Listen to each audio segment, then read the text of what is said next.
Wait. Before you run off. This is very important. In this video, you will see a washing machine that may look different from yours. However, don't worry about the look. What to look for is if you have 6 cycle lights in a row under the control knob, like this.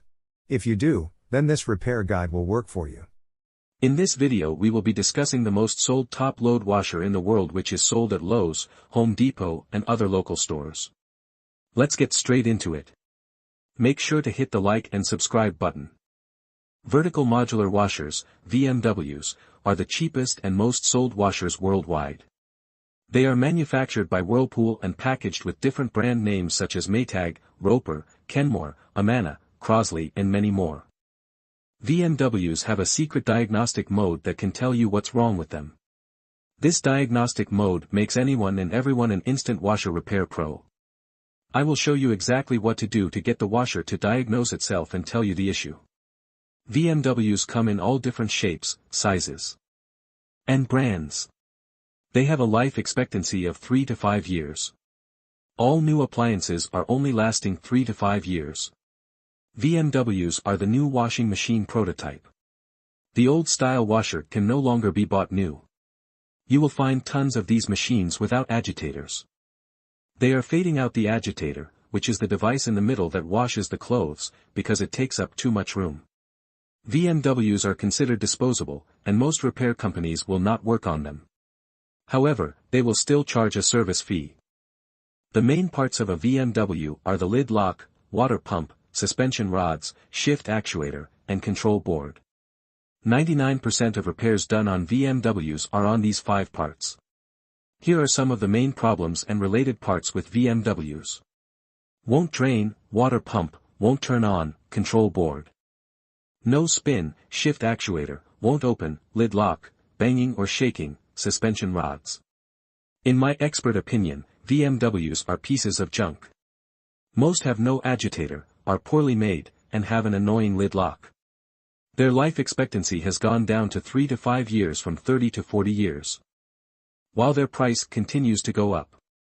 If you are considering buying a new washer, I would advise you to purchase the vertical modular washer and the 5-year warranty add-on. I guarantee you will wish you did if you don't. There are many other washing machines on the market, but they are a waste of money. They don't last any longer than the VMWs, and cost more because of the functions it comes with, not because it's a tougher, longer-lasting appliance. I hope this information has helped you in the right direction. Make sure to hit the like and subscribe button. Entering recalibration mode. With the washer shut off and the basket empty, no water or clothes inside, and with the lid shut, enter the recalibration cycle. Here's how. Turn the control dial 1 complete rotation, 360 degrees, counterclockwise. Stopping with it facing straight up. Quickly, within about 6 seconds, turn the control dial 3 clicks clockwise, 1 click back, and 1 click more clockwise. All the green status lights blink when you successfully activate the diagnostic mode. If the status lights don't blink, try again, this time turning the knob faster or slower.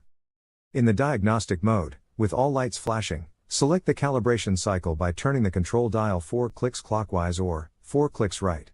When you're on correct setting, the rinse light turns on, then you simply press start.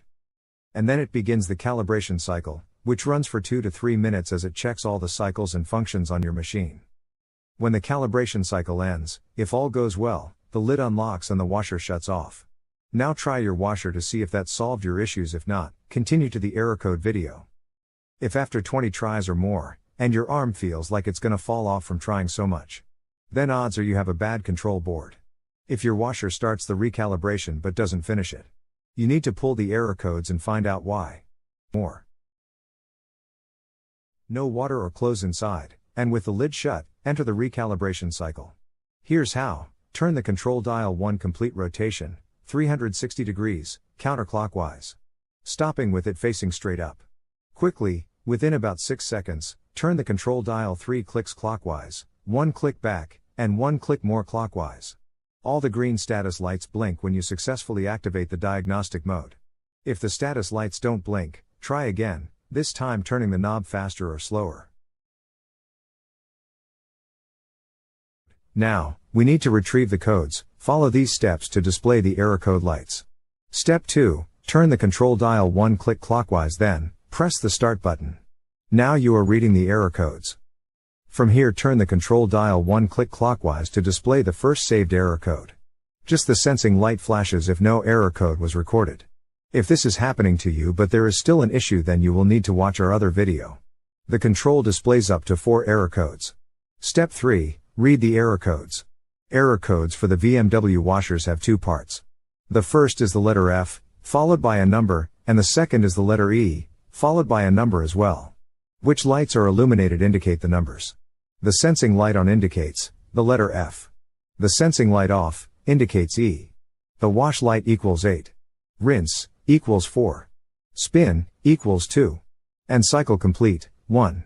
For example, for error code F5E3, when the sensing light is on, the rinse and the cycle complete lights are on. Adding all 3 together equals 5. This means the first part of the code is F5. Then, on the other flash of lights, the sensing light is off, but the spin and the cycle complete lights are on. Adding them together makes 3. The second part of the code would be E3. That's one code. The same error code flashes repeatedly, until you turn the dial one click clockwise, to show the next error code. Turn the dial again and see if you have any other codes. If there is no more codes, then you're done. To exit diagnostic mode, turn the washer off.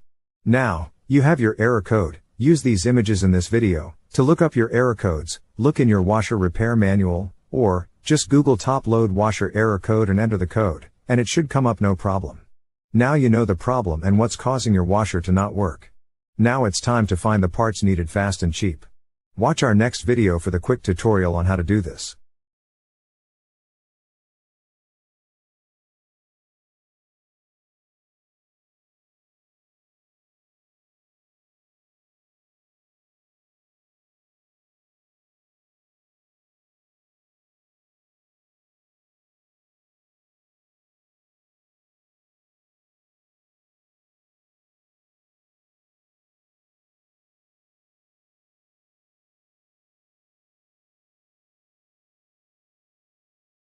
My name's George and I have repaired over 10,000 washing machines, dryers, and stoves and have 10+ years experience running an appliance repair business. The tips, tricks and insights I'm about to share with you, you won't find anywhere else on the internet.